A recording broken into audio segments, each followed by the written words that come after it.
ভোর 4টার পরে কুর্মিটোলায় রাত্রিকালীন অনুশীলন শেষে ঘাতকদের 3টি দল বেরিয়ে পড়ল। একটি জিগাতলার দিকে শেখ মনির বাসায়, একটি আব্দুর রব সেরনিয়াবাদের মিন্টো রোডের বাড়িতে। ধানমন্ডির 32 নম্বর সড়কে আসে আরেকটি দল। গেটের সামনে হট্টগোলে জেগে ওঠেন বঙ্গবন্ধু। পরিস্থিতি আঁচ করে ফোন করেন গণভবন এক্সচেঞ্জে। ততক্ষণে বাড়ির ভেতরে প্রবেশ করেছে ঘাতকের দল। গুলি একটু থামলে পাঞ্জাবি চশমা পরে অভ্যর্থনা কক্ষ থেকে বারান্দায় এসে দাঁড়ালেন বঙ্গবন্ধু। পাহারায় থাকা সেনা ও পুলিশ সদস্যদের কাছে জানতে চাইলেন এত গুলি হচ্ছে, তারা কি করছে।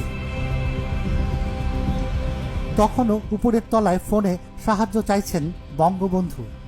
সেনাপ্রধান শফিউল্লাহকে পেয়ে বললেন, তোমার ফোর্স আমার বাড়ি অ্যাটাক করেছে, তুমি জলদি ফোর্স পাঠাও। ভোর প্রায় 5:50। দোতলায় দরজা খুলে বেরিয়ে আসতেই বঙ্গবন্ধুকে ঘিরে ফেলে ঘাতকরা। সিঁড়িতে মেজর হুদাকে দেখে চিৎকার করে ওঠেন বঙ্গবন্ধু। সিঁড়ির মাঝামাঝি দাঁড়াতেই গর্জে ওঠে মেজর হুদা ও নূরের স্টেনগান।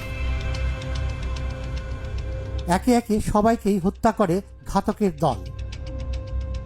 বঙ্গবন্ধুর ছোট ছেলে শিশু রাসেল ভয়ে কাঁদছিল। তারা রাসেলকেও রেহাই দিল না, ব্রাশ ফায়ার করল তাকে। নতুন একটি দিনের প্রস্তুতি নেয়া বাংলাদেশের মানুষ হতবাক রেডিওর একটি ঘোষণায়। খুনি চক্রের অন্যতম সদস্য মেজর ডালিমের কণ্ঠে ভেসে এলো বঙ্গবন্ধুকে হত্যার ঘোষণা।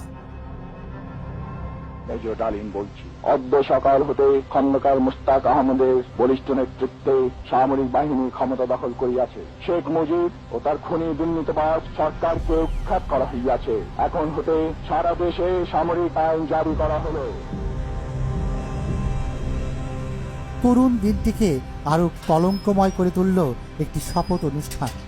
বঙ্গবন্ধুর দীর্ঘদিনের সহচর খন্দকার মুস্তাক আহমেদ শপথ নিলেন নতুন রাষ্ট্রপতি।